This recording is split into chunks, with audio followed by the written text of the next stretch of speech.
Good morning, guys. I'm Ashley with Grace & Goods. And I'm Shelby with the Ari Event Studio. And this is the Business Bestie Podcast. All right, today we have Ronnie in the house. Yes. I'm so excited. Welcome. Can you just introduce yourself a little bit? Yeah, so I'm Ronnie Morgan. I own Rooted Social Creative, so I build websites and do SEO for small businesses. Awesome. Fun stuff. All the stuff that I don't like to do. It's great. I hear that a lot. Yeah. So we hear SEO all the time, and I feel like most people have absolutely no idea what it means, what it is. Can you explain to us and our audience, like we're fifth graders, what is SEO? Yes, I love this question, and I've talked so much on it, and I've explained it a million different ways, but I love that you're asking to explain it like you're fifth graders. Yeah, like that's dumb it down first. Yeah, that's like, I love that. So if you imagine that you just opened the best lemonade stand in your neighborhood, right? So you perfected your recipe and you got your table all set up and you made a really cute sign and then you set it up in your backyard behind a fence and you didn't tell anybody. Yeah. Right? So SEO would be like setting up a big sign on the sidewalk with an arrow that points to, here's my lemonade stand.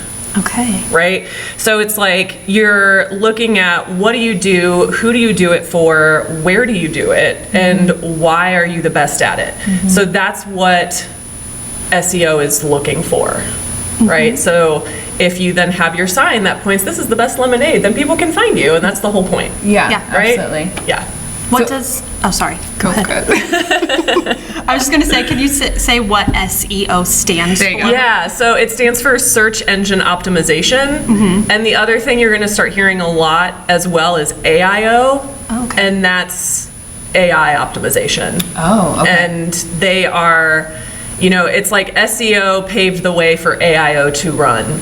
So they're slightly different. You have to do slightly different things for each one, but they both serve the same purpose, and that is to help people find your business.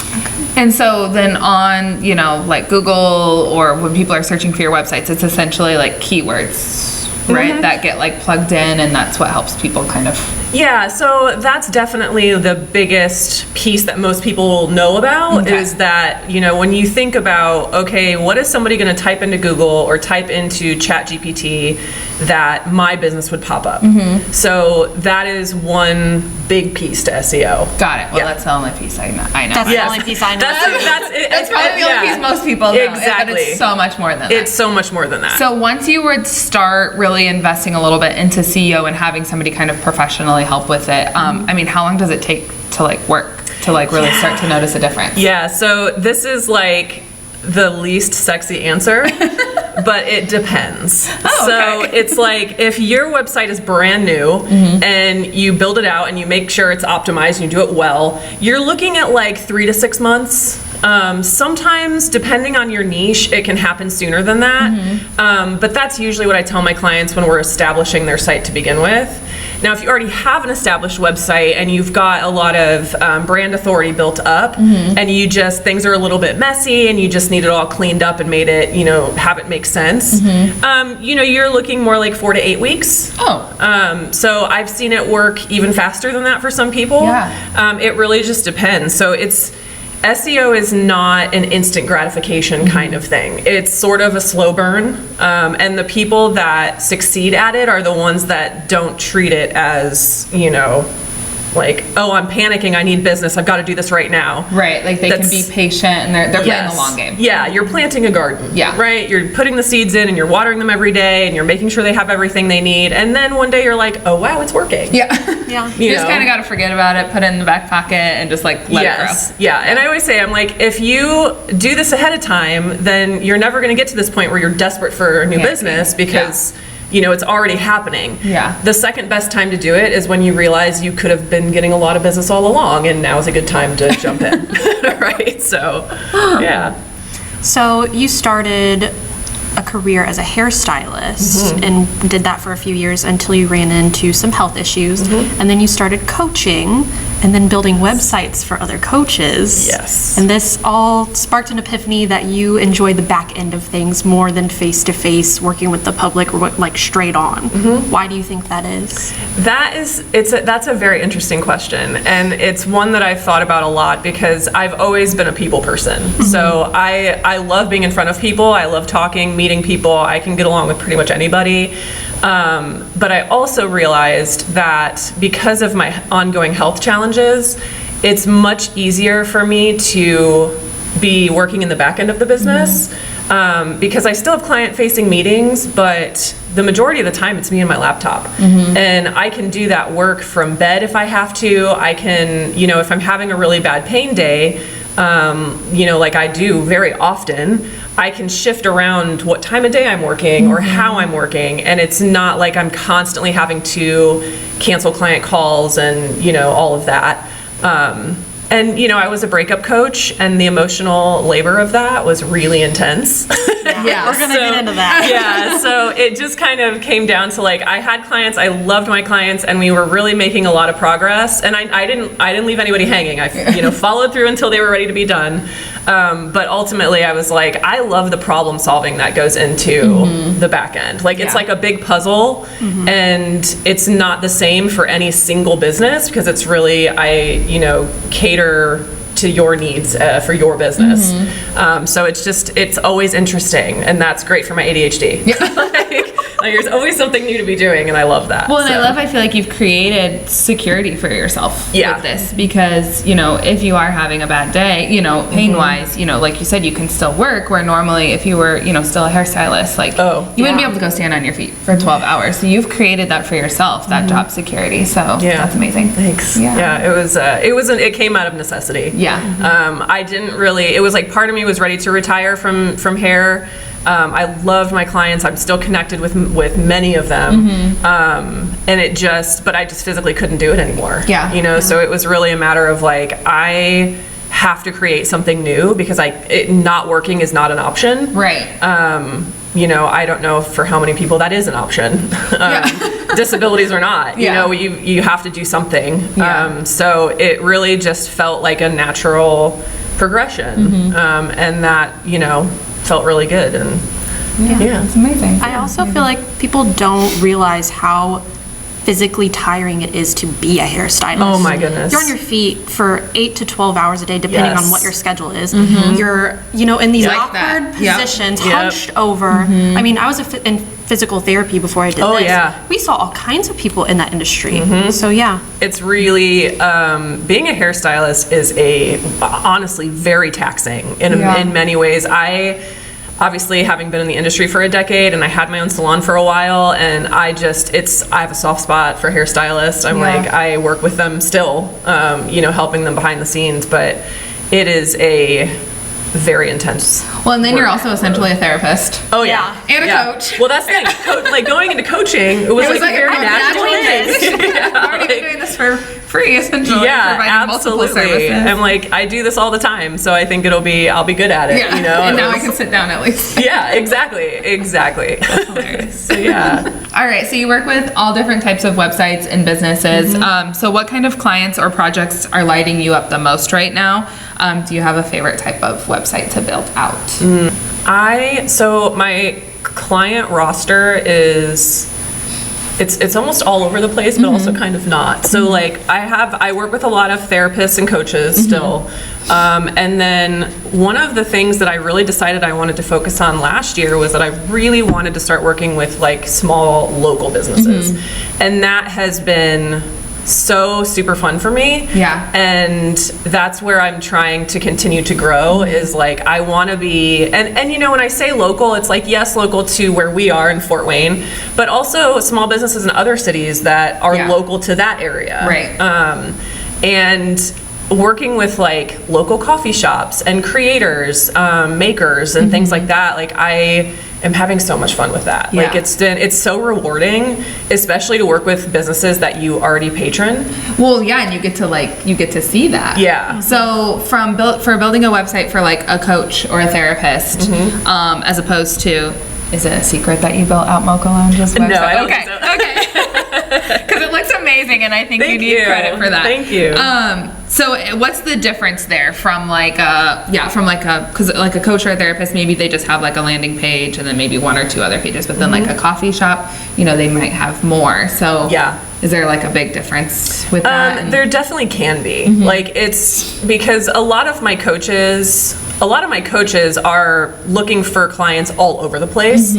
So that style of SEO and that style of website build is a little bit different, because when you're talking about local businesses, it's like we want to make sure that, you know, your city and state that you are working in are in headlines and in your metadata, which I know is a very techie thing I just said. But things on the back end of your website that people don't see. All the coding. Yeah, Fellow yeah. MySpace users. Yes. There we go. There's Like coding. we were all coders at one Yeah. time, if you're a millennial or. But you know, really, like when I'm doing like a build for Mocha Lounge DuPont, like that was more intense than doing a typical like therapist website, because we've got to integrate online ordering and like all different Other inventory. yeah, like stuff like that. So it's very different, and it's, you know, also cost-wise, it's very different. Yeah. So That makes sense. yeah. So speaking of a website, all websites have a homepage or a landing page. What are things that you think must be on this page? Okay, so this is where I think a lot of people get really tripped up, because it is, when somebody comes to your website, you have a matter of seconds to keep them on your website, right? So what we don't want is, you know, when somebody just lands on your page, let's say we're talking about a coach or a therapist or something, is like the very first thing they see is like a picture of you and your name and some of your credentials. That seems like, oh, well, that needs to be on there, right? Right. But somewhere, but not the very first thing they see. So you have a matter of seconds to make a really big impression. You want people to know who this is for, what problem you're solving for them, and what they do next. So the call to action. Those three things are the most important when somebody first lands on your homepage. So they should know what you do and how you can help them in a matter of seconds. So that's what's really important for the homepage. You want like a clear headline. And I talk to people a lot about not wanting, I work with a lot of coaches, and I love coaches, but also it's like you don't want like empowering your journey to be like the headline. Because like, what does that mean? Sure. Yeah, It's not right. like specific enough. No, Yeah. not at all. So just tell me what you do, Yeah. right? Like, who exactly do you help? And then another thing I see go wrong a lot is people have way too many calls to action on their homepage. Like, it's like there's too many ways to go. So narrow it down. You want like one main next step, not 12. Because not only is that confusing for your potential customer, but it's confusing for search engines as well. So you're actually like working against yourself when it comes to being found. And then social proof. Social proof is huge. Not everyone that comes to me for a new website has social proof yet, because they're really new to the game. So we find ways to work around that. Don't lie. Don't make things up. I was gonna say, is that testimonies? Testimonies. Yeah, Yes. testimonies. Okay, Yeah, so testimonies, reviews, things like that. so Okay. those are the kinds of things, like those are, social proof is huge for SEO, which we can talk about that as well. But I even like with my coaching clients, especially like ones that are pretty new, usually by the time they've come to me, they've done some like, you know, free coaching sessions, different things like that. And it's like, ask the people that you did those sessions with to give you a review. Right, absolutely. They don't have to be paid clients. They just need to be people that you've done some helped. kind of, Yeah. you know, and like when I went through my coach training program, we did student coaching, like coach to peer-to-peer coaching, essentially. And so initially I used my, you know, fellow student, like fellow peer, to help me with reviews. Yeah. Because we coached each other in class, so there's your first level of social proof. Right, you're still providing them a service that they can review. Right. So almost everybody I've worked with in some way can gather that social proof. It just looks different based on the business. Yeah. Yeah, but that's super important to have on your homepage. It's your homepage, it should guide, not overwhelm. I like I like that. I like that a lot. Yeah.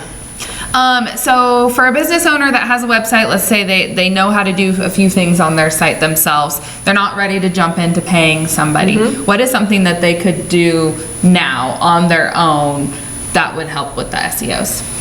Oh, there are an array of things you could do right away. So I would say, one, review your language. Ask someone who is not a part of your industry to read the words you're going to put on your site and ask them to then give you feedback. Like, does this make sense? Yeah. What do you think I do? Like, ask them pointed questions. Like, so based on what you just read, what do you think I do? Yeah. What would you do next? Like, get a feel for, does it make sense? Right, from a consumer's perspective. Exactly. Yeah. And that's where it's like, you don't want the like fluffy woo-woo kind of language. It's like, just tell people what you do, right? So the other thing that I see go wrong a lot is when people are building their own websites and they don't really know for sure what they're doing, they misuse their headlines. So when you're building a website, you're gonna see things like H1, which stands for header 1, or H2, header 2. Those are actually really important from an SEO perspective. You only want one H1 per page. And in that header, you need to have some keywords that, and you want it to make sense, right? Yeah. So like, for instance, Mocha Lounge DuPont. I'm gonna say something like, you know, coffee shop Fort Wayne. Like, those words are gonna be in my H1. Got it. And I'm gonna make a phrase that like makes sense to someone reading. Yeah, you're not just gonna put coffee shop No, Fort Wayne. like, please don't do that. And the other thing is, like, you're not gonna like keyword stack. Like, and by that I mean so you know that like coffee shop, cafe, bakery, all these things are like words I want to have on the site, but I don't want to just be like, this is the best coffee shop in Fort Wayne. We also are a bakery, and we are a cafe, and we are a bakery in Fort Wayne. And like, you know what I mean? Like, talk like a human, you know, but just like, so put them in a natural way. And if you don't know how to do that, ask somebody. Yeah. You know, it's really like not that difficult to get that feedback from other people to be like, how does this read to you? Yeah. So that kind of stuff, if you want to rank, is really important, especially if you're DIYing. Yes. Like that's So, a good header 1, H1, most important thing you could probably go and look at right now if you are a DIY website. Yeah, like see, like, what are people reading? Yeah. And what are people typing in to find you? And is that showing up on your site in a way that's meaningful? That's a good place to start. Makes sense. Yeah. Okay, everyone go check your H1. So zooming in on local small businesses, so like I have a local boutique. What are things that I should be implementing or using to bring in or show up on the search for my city? Yeah, good question. So biggest thing that I talk to my clients about right away is that you want a fully optimized Google Business Profile. Okay. This is something you do very well, I know, because I've looked at it. Thank you.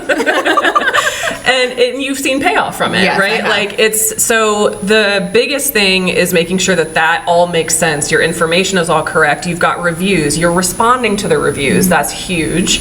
Because social proof, SEO loves social proof. So that's one big thing to look at. You want to make sure that your city is in your headlines on your page. Again, you don't need it to be crazy. You don't need to be like putting Fort Wayne Boutique in every single headline, but your H1 is good. And your metadata. So on the back end of your website, you're going to see some section, depending on where you build, it's going to be different, but you're going to see where it says like meta title and metadata. And that's where you want to put your keywords and explain what you do in like a really quick kind of pointed way. Nobody sees that except for search engines, but when you do go to Google and you type something in and websites start populating, you'll see like the headline you click on, and then you'll see like a little description. That's the metadata that they've put into their site that search engines have pulled from. So interesting, I didn't know that. Yeah. And then if you have like if you serve multiple areas, you want to make sure you have location-based pages or information. And sometimes that's as easy as having your location in like a map. Like Squarespace does that really well. Like it has like the map feature. Down at the bottom, Yeah, so definitely having something like that. And then you also want to make sure that anywhere you show up online, you have consistent information. So your name, your address, your phone number, all of that kind of stuff. That's super important too if like you've moved or something like that. That can end up confusing Google to Yelp to Bing to Yahoo, like all those different ones. So you want to make sure you go through and make sure all the information is consistent. Because if it's not, you're going to get dinged for your SEO. I've noticed in the last few weeks, because I have shifted my focus on my TikTok page, which is like my biggest page, my biggest following. And I keep putting Fort Wayne, Indiana, in all of my hashtags on all of my posts now. I've had an influx of humans coming into my storefront from doing this. So I was going to ask you what you thought about hashtags. I love hashtags. Okay. So because people don't realize that they actually do feed into your SEO. Like it's such an easy, quick little thing. And to your point, you just tried it and it's working. Because it's important. That's great. So Instagram, you can only have like 5 hashtags now, I think. Yes, and TikTok you can only have 5. Okay. Yeah. Facebook you can have more. What I have found is, so Facebook, Instagram, TikTok, they're all important to have. Like, you can hashtag your city, you can hashtag, like boutique Fort Wayne, stuff like that. I have found that even when I'm not using hashtags, like I talk about mental health a lot on my social media. I recently had somebody reach out to me because they were searching for medication-resistant depression.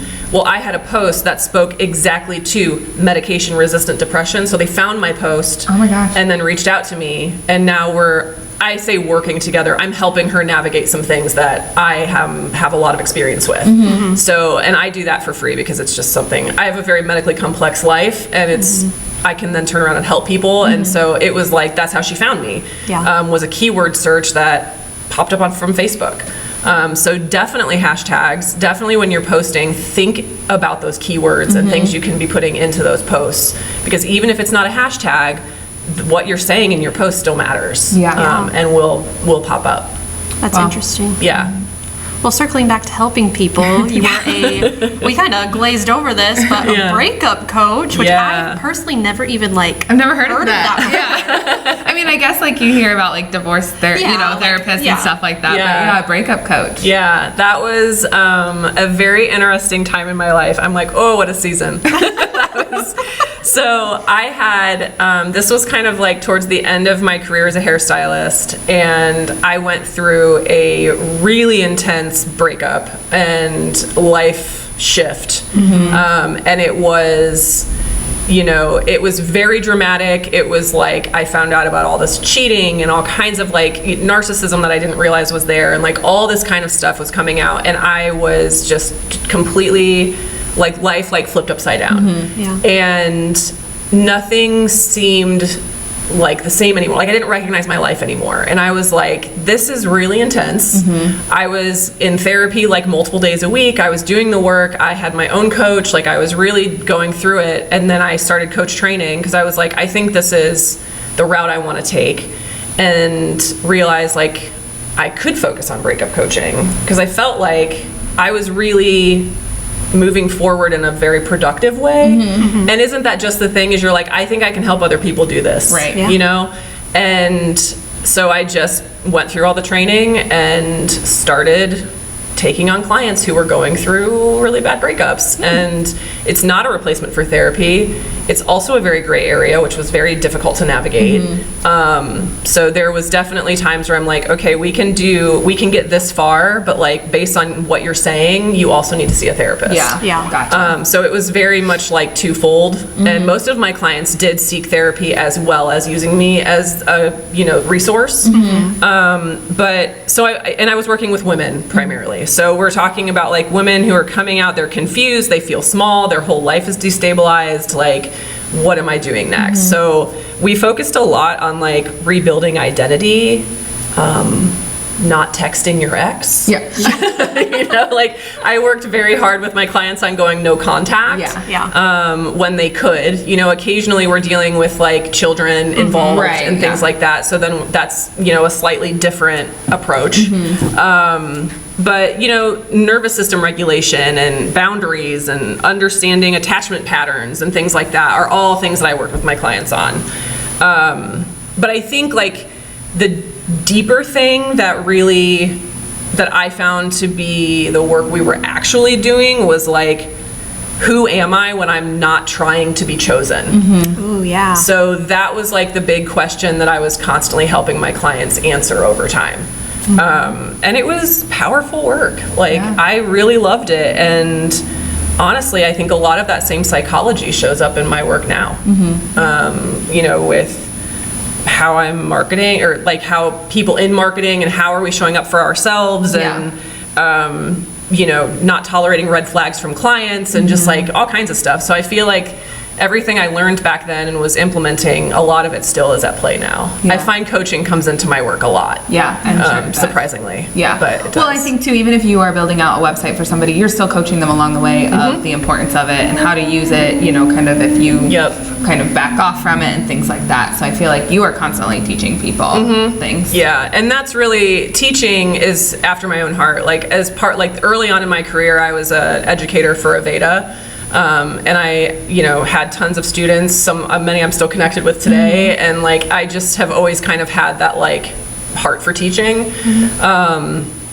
So it just constantly comes into my work now too, and I love it. Like it's very fulfilling. I love that. Yeah. So we met you and got connected with you through a Grow and Socialize event that you attended. So you've attended a few of those now, and you've actually turned some of those connections into real projects and real conversion. So what do you think made networking work for you? So I'll say this first, is that showing up to your first networking event and you know nobody is so intimidating. It's so intimidating, and everyone is nervous. I think that's the thing that I had to remind myself, is like, okay, I'm going into this, I don't know anyone, it'll be fine. Like I've done this before. You know, whatever. But I think one of the biggest things is that I don't treat networking like hunting. It's like, I'm not here to sell anyone. I approach it with curiosity. So it's like, I'm not walking into the room thinking, how am I going to sell my services? Realistically, I think they kind of sell themselves a lot. But it's like, I'm more thinking like, okay, like who's interesting here? Like who, which is pretty much everyone, you know, is like, and then it's like, who can I genuinely help? You know, so it's like, I love the speed networking. And one of the things that I love about it is that I know pretty quickly, sitting down in that, you know, 3 or 4 minutes, if it's somebody that I can help or not. And if it's not, I probably can refer them to somebody else for something else. Or it's just like a new fun connection to have. Or maybe they can help you. Exactly. Like they could help me. Like we may be able to send each other referrals in the future. Like there's so many ways to connect. And I think that people get really caught in their own head. They feel like everybody's judging them and they're awkward and they're this. And it's like, no, everybody's a little awkward at these things. Like who loves to walk up to a group of total strangers and be like, oh, hello. Like, I'm Ronnie. I'm awkward at them, and they're my own events. I'm like, I'm just walking up to people and I'm like, hey, you want to be friends? I hate talking about myself. Fair. It's like one of the worst things to me. So I don't walk into these events thinking, what can I tell people? What can I No, I have to put my brain into, okay, what can I learn from all of these people? Absolutely. Well, and the other thing too is that like, a lot of people actually do really like talking about themselves. Yes, they do. So if you're good at asking questions, like you could actually talk very little and just ask questions and learn about other people, you know, and because people want to feel heard and they want to feel seen. So it's like, if you're more that person, then just like go in there thinking like, what kind of questions can I ask to just get people talking about themselves? Because a lot of people do like that. And it's like, you know, they're like, oh my gosh, you're asking good questions. And I actually can like answer. You know? And then again, they feel seen, they feel heard. Exactly. And, you know.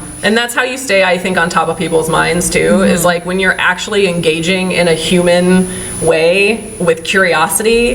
It's like people remember that. You know, that whole like thing about like people remember how you made them feel kind of thing is like, that's how I'm not so worried about you walking away remembering like, oh, Ronnie for websites and SEO. Like that's fine if you remember that, but mostly I want you to just be like, Ronnie was super cool. Like I really liked talking to her. Like that was, you know, like I felt like she really heard me. You know, like that's more so how I go into these, is just with a lot of curiosity. I love that. So I feel like we kind of just touched on this, but a lot of people say networking doesn't work for me, and it's because they do come in and they may just sit in a corner. So our Grow and Socializes are a little bit different because they do have that learning aspect as well. But you know, so many networking events out there, it's strictly just you walk into a room, you're there for an hour with these people, and you have to go up to them. So what would you say to someone who feels awkward or unsure about putting themselves out there? Because I feel like you've done a great job about putting yourself out there, so I want you to give us some advice. So I actually just did this morning, so I'm like, it's fresh on my mind. Yeah. One of my friends puts on these networking events occasionally, and they're like breakfasts, but it's not, you're not just like sitting down and eating with everyone, it's mostly a social hour. Yeah. So it is the first couple I went to were hard because again, it's like, I like the structure that we have at your events because they help, there's a lot of ice breaking, like it just feels like easier. Guided. Yeah, but most events are not like that, as we know. So I would say, you know, go into it, one, knowing that everybody feels a little awkward. It is not the same as meeting people out and about. It's like you can walk up to people and just be like, hi, my name is, and well, because you're all there for the same reason. You're all there for the same reason. Yeah. You know, it's like, it's not rude at all to be like, oh, hey, I'm Ronnie. Oh, hey, I'm so-and-so. Like, cool, what do you do? Right. Like, that is how I start the majority of my conversations. Like, or like today there was a woman walking around and she was like covered in tattoos, and I was immediately like, you're my people.